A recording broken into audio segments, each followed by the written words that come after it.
Samantha from Just So Much Tutorials here, and today we're going to be making a dragon fruit inspired pair of earrings. So we're going to be working with souffle today because those are the colours that I found matched the dragon fruit the closest, and also because I really like the texture that it has. So I'm going to start off with, I believe this is wasabi green. Let me have a quick look. This is pistachio, igloo white, and then I've already done a skinner blend with raspberry and cherry pie souffle, and I've run that out on my thinnest setting. If you don't know how to do a skinner blend already, I have lots of videos on the channel showing how to do it, so just have a look on the channel if you want a detailed video on that. So I'm going to put this to the side, we don't need that right now. I'm just going to bring that over, and I'm going to pop this over the top, like so, and smooth it over, making sure that there's no air bubbles and so that it's well stuck on there.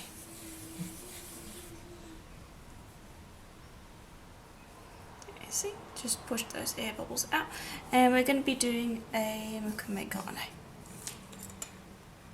Just trim this away, and you can use this again. We're probably going to end up using that for our backing.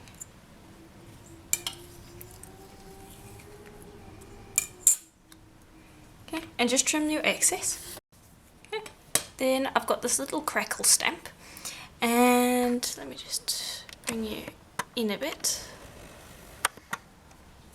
And I'm going to pop some water on here. You can use cornstarch as well, but I want it so my clay stays sticky, so I'm not going to be using cornstarch this time around. And just make sure to smooth that over the entirety of the texture, working into all those little gaps so that our clay doesn't stick when we use it. Place that down, and I've just got some water on the outside as well so that my fingers don't stick. And then just press that down into your stamp. You can use a roller to do this. I prefer using my fingers because I find that I get a better image that way, but that's just personal preference. And you can use any texture stamp you want. I'm going with the crackle effect because I feel like it matches the dragon fruit, but again, any texture you feel will work. Go ahead and use that. Okay. There we go. So that should be properly stamped in, and just as a proper make sure, I'm just going to smooth out the back because our tile's wet, and just make sure that we got a good impression. And I will lift that out. There we go. You can see we've got a nice impression there. Make sure to let this dry off. Okay. Then once it's dry, we're just going to shave the surface.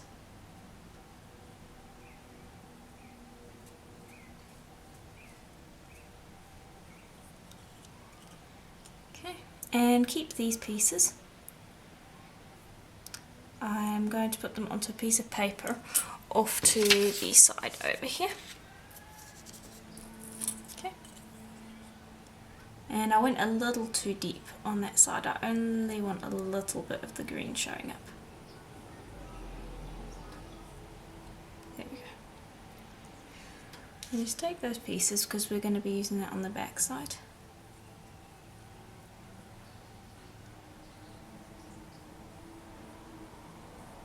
There we go. Okay, and just keep going until you're satisfied with the image that you've got. You can keep going deeper if you want more of the green to show up, or you can go really shallow so that only a little bit of it shows up.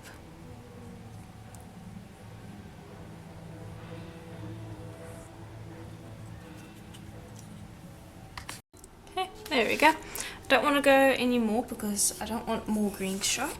So then you're just going to take a piece of paper and you're just going to burnish over the top thoroughly. And then as for all of those little side pieces that we have off to the side, we're going to pop them onto the back of this piece once we've burnished this flat. So this is a fairly soft piece of clay, so it shouldn't take much. So I think we should be good there. There we go. And that's completely smooth. And there you can see how nicely that turned out. So then I'm going to take a piece of paper so it doesn't stick to the tile again. And I'm going to take our scrap pieces and just make sure that you line it up, because we've got a lighter pink side and a darker pink side, so try to line that up. So all I'm saying is don't just go sticking them on completely randomly. And just continue covering that up as much or as little as you want. And then just like the previous one, give it a good burnish so that it's all stuck down. And make sure that when you do this final burnish that you're doing it between two pieces of paper so that both sides get a nice clean satin finish. And there we go. And I'm just going to trim up these sides, and then we can make our double-sided earrings. I'm just trimming this away so that when I do get around to cutting, I don't end up cutting off bits that aren't nice.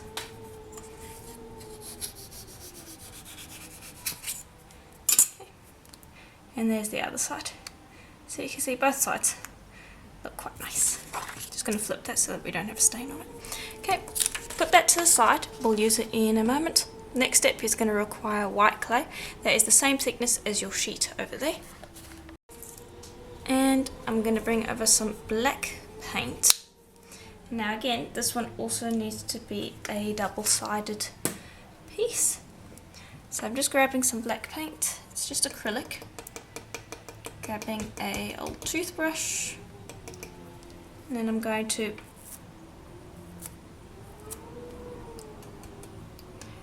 flick that across the surface. Like so, and that should do. Allow that side to dry and then repeat on the other. Okay, now we are ready to assemble. So now bear in mind that I want to do this on a piece of paper so that we don't end up with shiny spots on the back, but that does mean that it will stick in the cutters. So if that's a problem for you, please keep that in mind. If you are okay with doing a bit of sanding and maybe losing a little bit of the pattern, then cut it out on the tile. If you're more concerned about shiny spots and not sanding away the pattern, then cut it on a piece of paper. Sorry, I lost my train of thought there. Okay, I'm just roughly estimating whereabouts I'm going to need my cutters. There we go. Because I'm going to cut out the middle piece first. That up, you can use that separately if you wish. Okay. And I'm not going to cut out this bit yet. I want to first insert our little white pieces. So I'm just going to cut out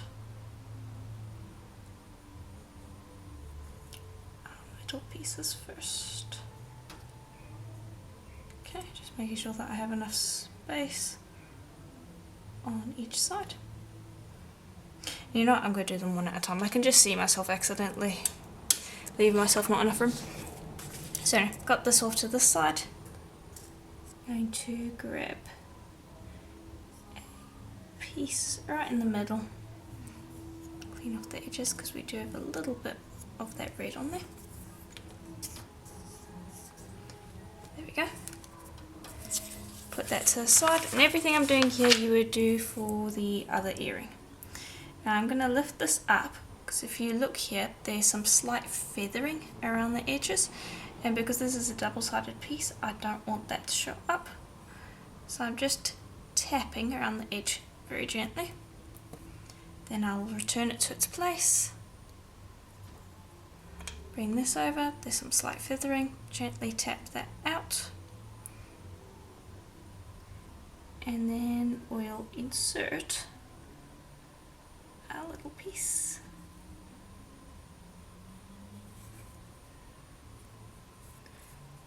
just move this around. This is why I didn't cut out the main piece just yet.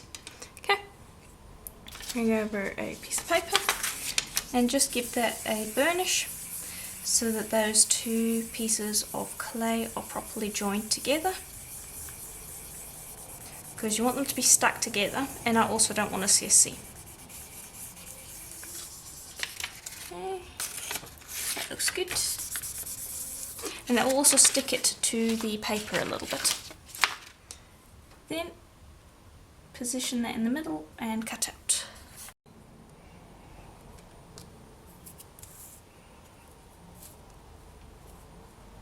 Okay. And there we go, that didn't actually stick, which is very nice. Move that out of the way, and I will repeat. And there we go. So now I'm going to pop these into the oven for a full hour at souffle's recommended temperature, and then we can assemble them. And you can see there what the backs look like. The front one is my favourite because obviously that's the one that I planned for, but the back also looks really nice. So bake that for a full hour at souffle's recommended temperature, and then we can assemble. I don't think we're going to need to seal these because we're going to bake the paint on. And here they are out of the oven. So you might need to give the sides a little sand. I don't need to do that with these ones, they're nice and smooth. And generally with souffle clay I prefer to avoid sanding as much as possible because it kind of gets rid of the texture and it just ends up having a really grainy effect that I don't like. So I try to avoid it as much as I can. So then you're just going to use a pin drill to very quickly pop a drill through the top, and you can see how easy that was, and that's why I always save drilling for after baking because it won't have distorted anything. Then I'm just going to grab a jump ring. Now for this next step you can either pop the ear wire straight on, or you can do what I'm going to do and grab a little connector like so, because I thought that that would look quite nice and match with the general theme that we've got going. And then I'm going to open up the bottom of my ear wire and attach that to the connector. Again, completely optional if you don't want to apply the connector, but I thought it looked quite nice. Then repeat with the other one. Okay, and there we go. Those are our dragon fruit earrings. So I'm quite happy with how they turned out. The backs also look quite nice. You don't have to go for the double-sided finish if you don't want to. And if you want to go with a more literal recreation of a dragon fruit, then by all means go ahead. This one was just kind of inspired, colour palette wise and general shape. So you can go more realistic or more abstract if you want to. But yeah, I quite enjoyed it. If you did, please let me know in the comments below. And if you'd like to support the channel so I can continue making videos just like this one, please do consider purchasing some of the tools that I use on my shop, such as the cutters and texture stamp, and or becoming a patron or a member of this channel. Anything that you guys can do is greatly appreciated. And if you can, please do leave a like on the video. It's free and helps out the channel. And as always, I'll see you in the next video. Bye for now.